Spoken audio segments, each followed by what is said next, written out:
अंतरिक्ष यात्रा पर गए 4 आम लोग 3 दिनों तक धरती का चक्कर लगाने के बाद 18 सितंबर की रात सेफली पृथ्वी पर वापस लौट आए हैं।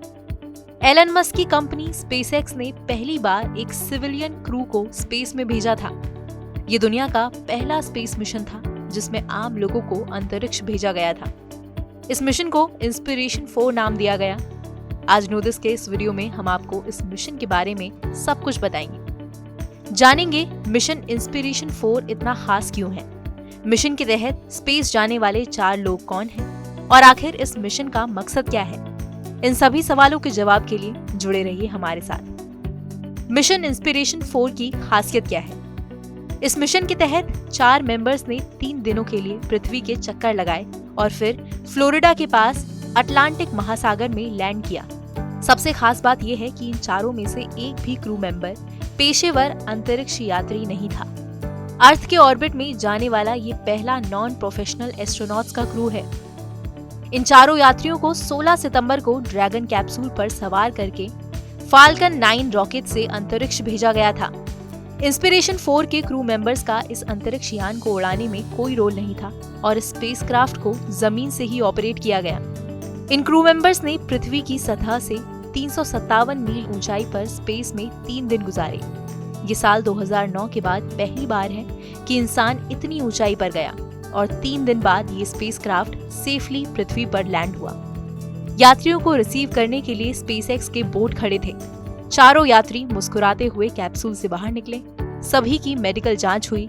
चारों यात्री पूरी तरह से सेफ थे और ये मिशन एकदम सफल रहा। इस पूरे मिशन को fintech company shift for payments के फाउंडर और अमेरिकी अरबपति जेरेड इसाकमैन ने फंड किया है। टाइम मैगजीन के मुताबिक मिशन के लिए इसाकमैन ने एलन मस्क को $200 मिलियन की रकम चुकाई है। ये स्पेसक्राफ्ट एक साथ 7 लोगों को स्पेस में ले जा सकता है। किसी ह्यूमन को स्पेस में ले जाने वाला ये पहला प्राइवेट स्पेसक्राफ्ट भी है।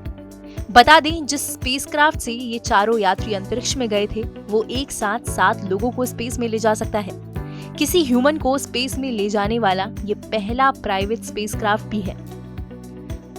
कौन है क्रू के 4 सदस्य? पहले मेंबर खुद जेरेड इसाकमैन हैं, जिनके पास मिशन की पूरी कमांड थी।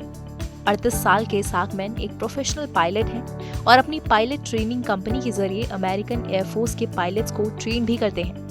फिर आती है 29 साल की हेली आर्केनो। हेली एक कैंसर सर्वाइवर है और जूड हॉस्पिटल में ही फिजिशियन असिस्टेंट भी है। मिशन में हेली को मेडिकल ऑफिसर की जिम्मेदारी दी गई है। इसके अलावा 51 साल के शॉन प्रॉक्टर ने भी ये यात्रा की। प्रॉक्टर जियोलॉजी की प्रोफेसर हैं। वो पहले भी कई बार नासा के स्पेस प्रोग्राम में पार्टिसिपेट कर चुके हैं। इसके अलावा 42 साल के क्रिस सेब्रोस्की भी इस स्पेस यात्रा में शामिल थे।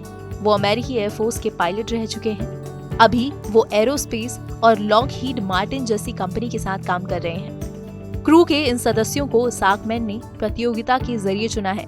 ये चारों इस साल मार्च से ही मिशन के लिए ट्रेनिंग ले रहे हैं। आइए अब जानते हैं कि मिशन का मकसद क्या है। इस मिशन का मकसद था अमेरिका के टेनेसी में सेंट जूड चिल्ड्रन रिसर्च हॉस्पिटल के लिए फंडिंग जुटाना। मिशन को लीड कर रहे इसाकमैन इसके लिए $200 मिलियन की रकम जुटाना चाहते हैं। उन्होंने घोषणा की है कि वो आधी रकम अपने पास से हॉस्पिटल को देंगे। इस मिशन के जरिए लोगों को प्रेरित करना और कैंसर के प्रति जागरूकता बढ़ाना था। मिशन की सदस्य हेली का इलाज भी इसी हॉस्पिटल में हुआ है। इसी वजह से मिशन के सदस्यों को अलग अलग ह्यूमन वैल्यू दी गई है, जैसे लीडरशिप, होप, इंस्पिरेशन और प्रॉस्पेरिटी। इतना ही नहीं, इस मिशन के बाद आम लोगों के लिए अंतरिक्ष यात्रा के एक नए युग की शुरुआत होने की उम्मीद भी है। फिलहाल के लिए हमारी इस रिपोर्ट पर आपकी क्या राय है, कमेंट सेक्शन में लिखकर जरूर बताएं। इस वीडियो को लाइक करें, शेयर करें। देश और दुनिया की तमाम मुश्किल खबरों को आसान भाषा में समझने के लिए सब्सक्राइब करें हमारा डिजिटल चैनल नो दिस।